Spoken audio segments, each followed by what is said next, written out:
мне помог с этим. Как у вас будет здесь выполнено зонирование, что где будет стоять, какие ближайшие планы на это помещение?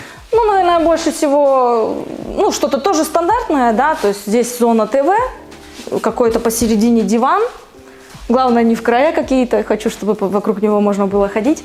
И вот это будет мое красивое место, тут будет лампа, кресло какое-нибудь, я буду здесь уединяться, что-то, не знаю, читать книжку или что-нибудь еще.